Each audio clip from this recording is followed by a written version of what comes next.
The highland mist rolled thick across the moorland that morning, turning the world into watercolor shades of gray and green. Marcus Brennan walked the familiar path with his crook in hand, counting sheep by memory more than sight.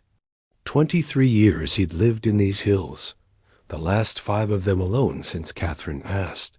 The isolation suited him now, or at least he told himself it did.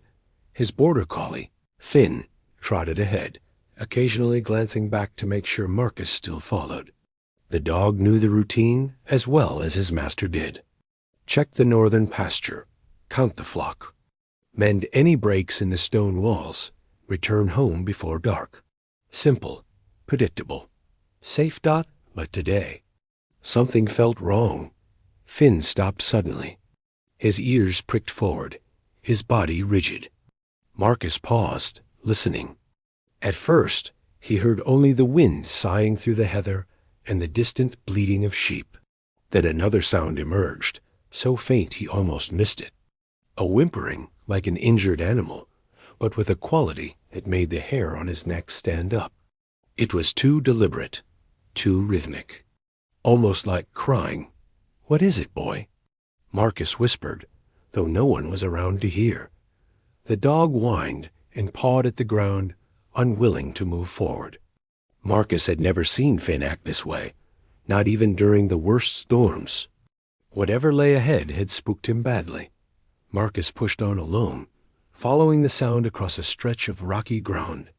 The crying grew louder, more desperate. His practical mind ran through possibilities. A lost hiker, maybe, or someone from the village who twisted an ankle. But the nearest house was 8 miles away, and no one came this far out without good reason. The mist parted slightly, revealing an old shepherd's bothy, a small stone shelter that hadn't been used in decades. The door hung crooked on rusted hinges. The crying came from inside. Marcus approached slowly, his heart hammering. "Hello? Anyone there? Are you hurt?" The crying stopped instantly, replaced by a frightening silence. He pushed the door open. The interior was dark, except for a strange blue glow emanating from the corner. Marcus's breath caught in his throat. He'd seen foxfire before, that eerie luminescence of decaying wood, but this was different. This light pulsed like a heartbeat. "Please," a voice said from the darkness, barely more than a whisper. "Please don't." It was a child's voice, thin with fear and pain. Marcus fumbled for the torch in his jacket pocket and switched it on. The beam cut through the darkness, and what he saw made him drop the torch entirely. A girl sat huddled against the stone wall, but no girl he'd ever seen before. Her skin held an otherworldly quality, pale as moonlight and covered in patterns that glowed soft blue, like veins filled with starlight instead of blood. Her hair fell in dark waves around her face, but the ends seemed to shimmer and fade, as if not quite solid. She was small, perhaps 10 or 11 years old, wearing what looked like torn fabric that might have once been a uniform or suit of some kind. Her eyes met his, large and dark as the night sky, with tiny points of light swimming in their depths like distant stars. Marcus stood frozen, his mind struggling to process what he was seeing. This wasn't possible. This couldn't be real. But she was there, trembling and crying, and the fear in those impossible eyes was absolutely genuine. "Please," she said again, her voice breaking. "They killed her. They killed my mother." The words jolted Marcus from his shock. Whatever she was, wherever she came from, she was a child in pain. His instincts as a shepherd, honed by years of caring for vulnerable creatures, took over. He knelt slowly, keeping his movements gentle. "I won't hurt you," he said softly. "I promise. My name is Marcus." The girl watched him with desperate suspicion, her body coiled tight as if ready to flee. But she had nowhere to run, and exhaustion was written in every line of her small frame. "What happened?" Marcus asked, keeping his voice low and calm. "Where is your mother?" The girl's face crumpled, and fresh tears spilled down her luminescent cheeks. When they hit the stone floor, they glowed briefly before fading. "The ship crashed," she whispered. "Last night, in the valley. She got me out, told me to run, to hide. She said they would come for us." Marcus remembered now. He'd heard something strange around midnight, a sound like thunder, but sharper, more violent. He'd assumed it was a storm rolling in from the coast, but the morning had dawned clear. Who had come? He asked gently. "The hunters." The girl's whole body shuddered. "They follow us. They always follow. Mother tried to fight them, tried to give me time to escape, but—" Her voice dissolved into sobs. Marcus felt his heart break. He understood grief. He understood loss. The alienness of her appearance suddenly mattered less than the universal anguish of a child who'd lost her mother. Without thinking, he reached out and placed his hand carefully on her shoulder. She flinched, then stilled, surprised perhaps by the gentleness of the touch. "I'm so sorry," Marcus said, and he meant it with every fiber of his being. The girl looked at him, searching his face. Whatever she saw, there must have convinced her, because some of the tension left her body. "My name is Nyssa," she whispered. "Nyssa," Marcus repeated, the name strange on his tongue, but somehow fitting. "Can you walk?" She nodded hesitantly. "Then let me take you somewhere safer. My cottage isn't far. You can rest there, and we'll figure out what to do. But the hunters will have to go through me first," Marcus said, surprised by the firmness in his own voice, as if in response to his words. A low humming sound vibrated through the air, growing steadily louder. Nyssa's eyes widened in terror, her glow intensifying. "They're here," she breathed. "They found me." Marcus looked out through the broken door and saw lights descending through the mist, red and angry, nothing like any aircraft he'd ever seen. His simple, predictable life had just ended. He grabbed Nyssa's hand. "Run!" Marcus pulled Nyssa from the crumbling bothy, his hand wrapped firmly around hers. Her skin felt cool and strange, with a faint vibration like touching a tuning fork, but he didn't let go. Behind them, the humming grew into a mechanical roar that made his teeth ache. "This way," he said, pulling her toward a rocky outcrop he knew well. The terrain here was treacherous, full of hidden gullies and steep drops that caught unwary hikers. If those things in the sky didn't know the land, it might buy them time. Nyssa stumbled, her legs weak. Without hesitation, Marcus swept her up in his arms. She weighed almost nothing, as if her bones were hollow like a bird's. Her glow dimmed immediately, and he felt her trying to suppress it. "Don't," he said, running between two standing stones. "Save your strength." Finn appeared from the mist, barking frantically. The dog had overcome his fear and now raced alongside them, his instinct to protect the flock extending to this strange new charge. The red lights swept across the moorland behind them, methodical and patient. Marcus risked a glance back and saw three shapes hovering above the ground, sleek and dark, like metal sharks swimming through air. They moved with predatory grace, spreading out to cover more ground. "How do they track you?" Marcus gasped, his lungs burning. "Heat," Nyssa whispered against his chest. "Movement. My energy signature. They have many ways." Marcus's mind raced. Heat he couldn't hide, not while running. Movement was necessary. But energy signature, whatever that meant, might be something he could mask. His cottage was still 2 miles away, too far to run while carrying her. But there was another option. "Hold tight," he said, changing direction. He headed for the old peat bog that bordered his property. Catherine had always hated the bog, called it dreary and lifeless, but Marcus knew its secrets. Beneath the dark water and moss lay deep pockets and channels carved by ancient streams. He'd used them before to store equipment away from the weather. The ground grew softer, wetter. Finn hesitated at the edge, whining. "Stay, boy," Marcus commanded. "Go home, go on." The dog obeyed reluctantly, disappearing into the mist. Marcus waded into the cold water, feeling the familiar suck of mud around his boots. Nissa shivered in his arms.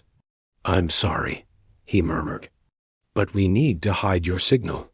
He found the spot he was looking for, a place where an overhang of peat and rock created a small hollow, barely large enough for 2 people. The water here was waist-deep and dark as oil. Marcus ducked under the overhang, pressing his back against the cold earth, holding Nissa above the water. "The water will scatter their sensors," he explained quietly, "and the peat blocks thermal readings. An old gamekeeper taught me that years ago." Nissa's glow had faded to almost nothing, but her eyes still held those swimming points of light. She looked at him with wonder. "You're helping me. Why?" Marcus had asked himself the same question during the run. The sensible thing would be to leave her, to run home and pretend he'd seen nothing. Let whatever cosmic conflict she was part of resolve itself without him. But he'd spent 5 years alone in these hills, going through motions, tending sheep, talking to a dog, slowly fading into the mist himself. Catherine's death had hollowed him out, and he'd accepted that emptiness as his fate. Then this child had appeared, terrified and alone, and something in his chest had cracked open. "Because you needed help," he said simply, "and I was there." The mechanical roar passed overhead, so close the water rippled. Red light filtered through the gaps in the overhang, sweeping back and forth. Marcus held his breath, his arms aching from holding Nissa up, his legs going numb in the cold water. The light lingered, searching. Nissa pressed her face against his shoulder, trying to make herself smaller. He felt her trembling, felt the fear radiating from her small body. Instinctively, he held her closer, one hand cradling the back of her head like he'd once held Catherine during her worst nights, when the illness had frightened her. "She," he whispered, "I've got you." The red light moved on. The roar faded gradually, moving toward the eastern hills. They stayed hidden for what felt like hours, though Marcus's watch said only 40 minutes had passed. The cold had seeped into his bones, and his legs were cramping badly, but he didn't move until the sky had been silent for a long time. Finally, carefully, he waded out of the bog. Nissa's glow had returned slightly, just enough to light their way through the darkening mist. The sun was setting, turning the world into shades of amber and shadow. "Can you walk now?" he asked. She nodded, and he set her down gently. Her legs wobbled, but she stayed upright. Together, they made their way across the moor toward his cottage. Moving slowly, stopping often to listen, the cottage appeared through the mist like a memory. Solid stone with a slate roof, smoke curling from the chimney where he'd left a fire burning that morning. Finn barked from the doorway, tail wagging frantically. Marcus checked the surrounding area carefully before ushering Nissa inside. The interior was simple, one main room with a fireplace, a small kitchen area, a wooden table, 2 chairs. A bedroom and bathroom lay beyond a narrow door. The walls were lined with books, and photographs of Catherine smiled from the mantel. Nissa stood in the center of the room, dripping bog water, looking lost. In the firelight, her otherworldly nature was even more apparent.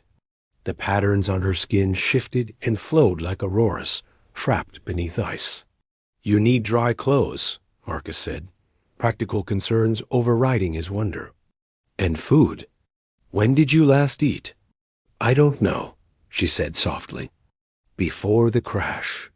Before everything." He found one of his old sweaters, absurdly large on her, and a pair of wool socks. While she changed in the bathroom, he heated soup and made tea, his hands moving through familiar motions, while his mind spun with impossible questions. When she emerged, wrapped in clothes that hung off her like a tent, she looked even younger, more vulnerable. She sat at the table, and he placed a bowl of soup before her. She stared at it uncertainly. "It's safe," he assured her. "Just vegetables and broth." "Will you're? Can you eat our food?" "I think so," Nissa said.